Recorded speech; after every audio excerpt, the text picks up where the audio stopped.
Au nom du Père, du Fils et du Saint-Esprit. Amen.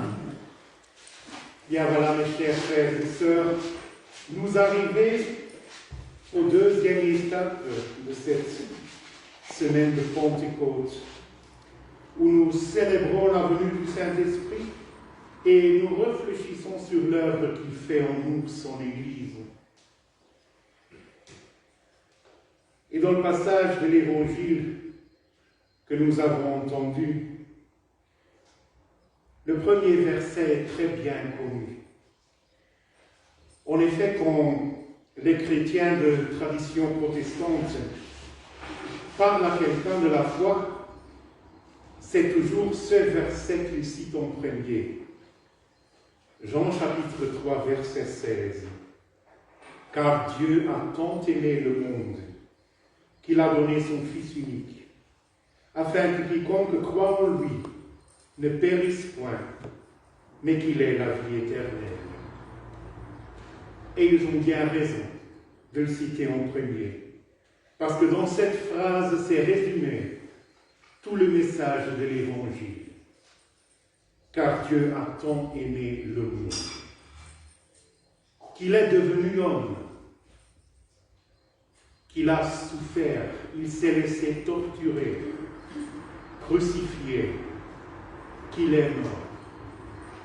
Mais par ce même amour qui était plus fort que la mort, il a vaincu cette mort. Il est ressuscité. Et il nous a envoyé l'Esprit Saint. Comme il disait, je ne vous laisserai pas orphelins, je vous enverrai un autre paraclet, ce qui veut dire avocat, défenseur, consolateur. Laissons nos cœurs se remplir de ce même esprit que l'Écriture présente comme un feu, une flamme vive et ardente qui brûle et qui consomme et qui éclaire, surtout qui donne de la lumière, qui montre le Christ au monde, la lumière du monde. Et en même temps, il est présenté comme une source d'eau vive qui jaillisse de nos cœurs et qui se répand dans ce monde. Vous savez bien que sans eau, il n'y a pas de vie, il n'y a que la mort. Et pour être cette source, cette lumière, d'être des témoins, ce qui était la mission que Jésus a donnée à toute son Église, qu'il disait à ses apôtres et disciples, « Attendez à Jérusalem jusqu'à ce que vous recevrez la promesse du Seigneur, l'Esprit qu'il allait les envoyer, et vous serez mes témoins à Jérusalem, dans toute la Judée et jusqu'aux extrémités de la terre. » C'est la charge qu'il nous a confiée. Ce qui ne veut pas dire qu'il faut tous faire nos valises et voyager jusqu'aux extrémités de la terre.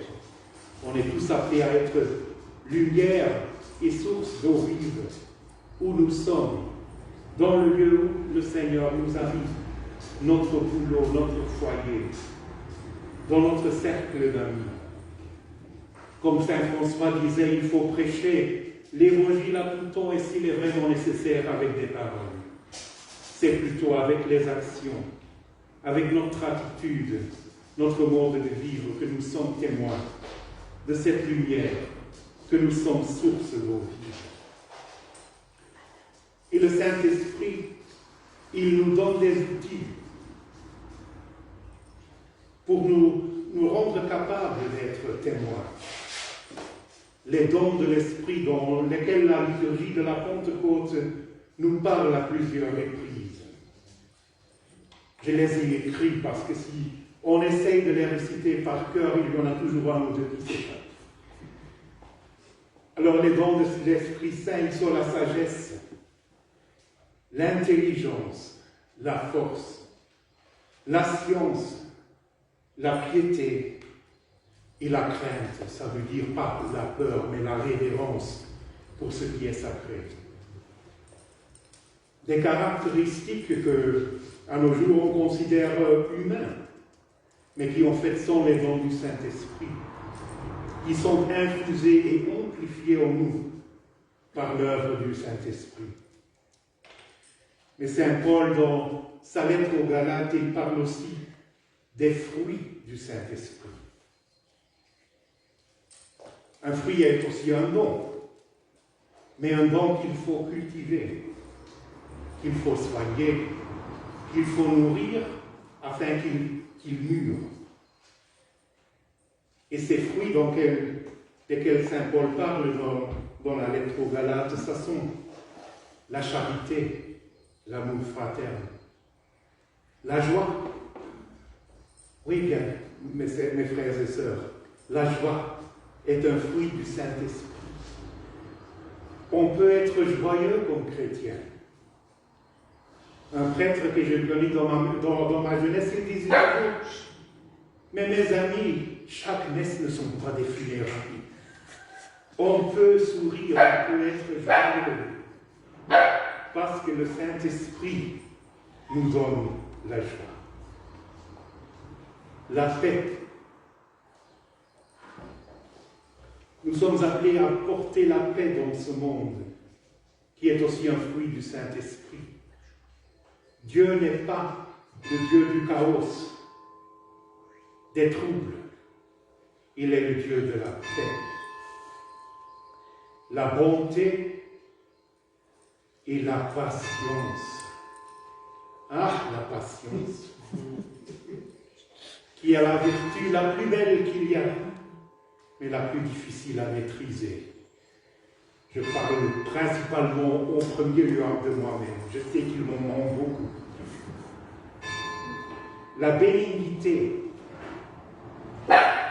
c'est-à-dire la bonté en action, la bienfaisance, la bienveillance. Il ne faut pas seulement être bon, mais la pratiquer, la mettre en œuvre. La longanimité, ça veut dire la patience en supportant les épreuves qui nous arrivent. Ce mot veut dire être long d'âme, de supporter avec patience, parce qu'ils sont tous liés les uns aux autres. Et la mansuétude, la douceur, la pitié, la tolérance. Puis aussi la foi, la modestie, la continence, la chasteté. Mais parlons de la mansuétude, la douceur, la pitié et la tolérance. C'est un autre fruit qui manque beaucoup dans nos mondes et même dans l'Église. Combien de fois, pendant le confinement, que des gens d'Église, des gens de foi m'ont dit « Ah, c'est la punition de Dieu pour les péchés de l'homme. » Eh bien, j'ai dit « Ben alors, vous croyez en un autre Dieu que moi. Parce que moi, je crois en un Dieu qui est amour, et pas un monstre cruel, qui est là prêt avec son bâton pour taper à tous ceux qui commettent un petit erreur. Dieu est amour. Dieu est charité. C'est par ce mot charité qu'on traduit dans la Bible le mot agapé, qui signifie l'amour divin. Pas l'amour humain, mais l'amour de Dieu, qui nous est infusé par le Saint-Esprit et qu'il faut partager avec ce monde, comme ces sources d'eau vive qui jaillissent et qui devient, selon la vision du prophète Ézéchiel, un ruisseau d'abord et puis une puissante rivière que nul ne peut résister. Soyons ces lumières, mes chers frères et sœurs, dans ce monde qui en a tant besoin ou beaucoup préfère de rester dans les ténèbres. Soyons eau vive dans ce monde qui est tellement assoiffé, qu'ils cherchent partout, mais qu'ils n'en trouvent pas, jusqu'à ce qu'ils trouveront l'Esprit, jusqu'à ce qu'ils trouveront Jésus, qui a tant aimé le monde, qu'il s'est donné complètement, et qui veut encore, de jour à jour, complètement se donner à nous.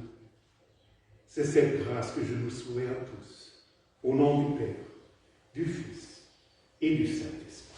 Amen.